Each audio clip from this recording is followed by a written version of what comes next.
आज आपने सूर्य नमस्कार के बारे में देखा, लेकिन इसके साथ साथ कुछ प्राणायाम की क्रियाएं भी की जाती है जिससे हमारा शरीर स्वस्थ रहता है और उससे हम कई बीमारियों से बच सकते हैं। तो हम सबसे पहले प्राणायाम की जो क्रियाएं करते हैं उसमें सबसे पहला प्राणायाम है भस्त्रिका प्राणायाम। उसमें क्या करते हैं अपन कि श्वास को अंदर खींचते हैं और कुछ देर के लिए रोकते हैं और फिर वापस छोड़ते हैं, तो इससे भस्त्रिका प्राणायाम कहते हैं। उसके बाद कपालभाति प्राणायाम करते हैं जिसमें अपन केवल सांसों को बार बार झटके के साथ बाहर छोड़ते हैं, है ना। जैसे इस तरीके से छोड़ते हैं, इसको क्या कहते हैं? कपालभाति, है ना। और एक बहुत बढ़िया प्राणायाम है जिसको अनुलोम विलोम प्राणायाम कहते हैं। और अनुलोम विलोम प्राणायाम की बहुत अच्छी विशेषता बताई है और इसका एक दूसरा नाम है नाड़ी शोधन प्राणायाम। नाड़ी शोधन प्राणायाम मतलब आपके शरीर में अगर नस नाड़ियों में कुछ खराबी जमा है और आप डेली 15 से 20 मिनट अनुलोम विलोम प्राणायाम करते हैं तो उससे आपके पूरे शरीर की सफाई हो जाती है और भविष्य में आपको कोई बीमारी नहीं होती। और यहाँ तक कि अगर आपके शरीर में कोई गांठ बन गई है और डॉक्टरों ने बोल दिया कि इसका ऑपरेशन करवाना पड़ेगा, लेकिन आप डेली अगर ये 3-4 क्रियाएं करें और ज्यादा करके अनुलोम विलोम और कपालभाति, तो वो जो गांठ है धीरे धीरे गल के खत्म हो जाती है और आपकी बीमारी दूर हो जाती है। अब आप सोच रहे होंगे कि केवल श्वास क्रिया से गठान कैसे गल जाती है। इसके बहुत बड़ा साइंस है और ये साइंस है कि आपने विज्ञान पढ़ा होगा। विज्ञान में कहा गया है श्वसन क्रिया, तो आप श्वसन क्रिया को क्या समझते हो कि सांस लेना और सांस छोड़ना, आप इतना ही समझते हो। लेकिन श्वसन क्रिया का पूरा डिटेल अगर विज्ञान के तरीके से समझना है तो आपको मेरी बात ध्यान से सुनना होगी।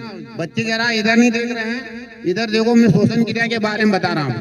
श्वसन क्रिया क्या होती है कि जैसे ही हम श्वास लेते हैं तो श्वास अंदर हमारे फेफड़ों में जाती है।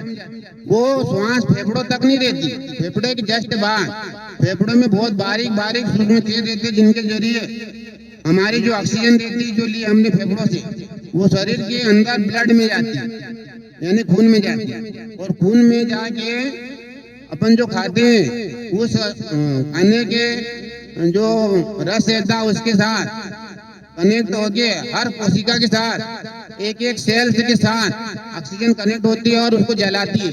जलाने के बाद जो ऊर्जा पैदा होती है वो हमारे शरीर को चलाने के काम में आती है। और उसके बाद जो जलने के बाद आपको पता होगा कि जब मोटरसाइकिल भी चलती है तो जलने के बाद क्या निकलता है? धुआं निकलता है ना। पेट्रोल जलता है तो धुआं निकलता है और उसके बाद मोटरसाइकिल चलती है, लेकिन धुआं को बाहर निकलना पड़ता है। इसी प्रकार जब हमारा भोजन पचता है तो हमारा जो भोजन चलता है ऊर्जा देने के बाद जो वेस्ट पदार्थ बनता है उसको हम क्या कहते हैं? Carbon dioxide. वो कार्बन डाइऑक्साइड वापस सांस छोड़ने के समय वापस बाहर आ जाता है। वो कार्बन डाइऑक्साइड हमारा जला हुआ भोजन का जो वेस्ट पदार्थ वही उसके जरिए बाहर आता है। तो अगर ऐसी कोई गठान है तो वहाँ पे अगर ज्यादा ऑक्सीजन मिलती है उसको, वो वहाँ की सेल्स जो डेड सेल्स है वो एक्टिव हो गए, वो जल के कार्बन डाइऑक्साइड बन के धीरे धीरे डेली बाहर होती है। ये प्रक्रिया एक दिन में पूरी नहीं होती। अगर आपको किसी को गठान है तो कम से कम डेली आप 1 महीने ऐसा करेंगे तो थोड़ा थोड़ा वो कार्बन डाइऑक्साइड बन के जल के गठान श्वास की क्रिया द्वारा बाहर हो जाती है। तो ये बहुत बड़ा साइंस है कि एक गठान जिसे ऑपरेशन से बाहर किया जाता है वो धीरे धीरे गल के श्वास के जरिए बाहर हो सकती है। तो ये बहुत बड़ा साइंस है, लोगों ने इस पे रिसर्च किया है। और ज्यादा ऑक्सीजन का हमारे शरीर में जाने से क्या फायदा होता है? ज्यादा ऑक्सीजन जाने से हमारे शरीर के अंदर जो भी डेड सेल्स है वो खत्म हो जाते हैं और हमें नई ऊर्जा मिलती है। तो वैज्ञानिकों ने इसके ऊपर एक प्रयोग किया। क्या किया कि अगर कोई व्यक्ति बीमार नहीं है लेकिन फिर भी अगर उसको ऑक्सीजन ज्यादा दी जाए तो क्या हो? तो उन्होंने कुछ जो ज्यादा उम्र के लोग थे उन्हें कंटिन्यू 6 महीने तक ऑक्सीजन वाले चेंबर में रखा, जहाँ पर उनको ऐसी मशीनों में रखा गया कि वो उनके शरीर में ऑक्सीजन ज्यादा जाए। तो 2-3 महीने के बाद जब उनका वापस उनको देखा गया, उनका पूरा टेस्ट किया गया, तो पता चला कि जो ज्यादा उम्र के लोग दिख रहे थे उनके चेहरे की झुर्रियां गायब हो गई और उनके चेहरे पे चमक आ गई और वो जवान लोगों जैसे दिखने लगे। तो ये बहुत बड़ा कमाल है ऑक्सीजन का। तो अगर ऑक्सीजन ज्यादा शरीर के अंदर जाती है तो हमारे चेहरे पे रौनक आती है, चेहरे की झुर्रियां मिटती है और हमारा शरीर स्वस्थ रहता है। तो यह साइंस के हिसाब से आपको बताया है योग का और प्राणायाम का हमारे जीवन में बहुत बहुत महत्व है।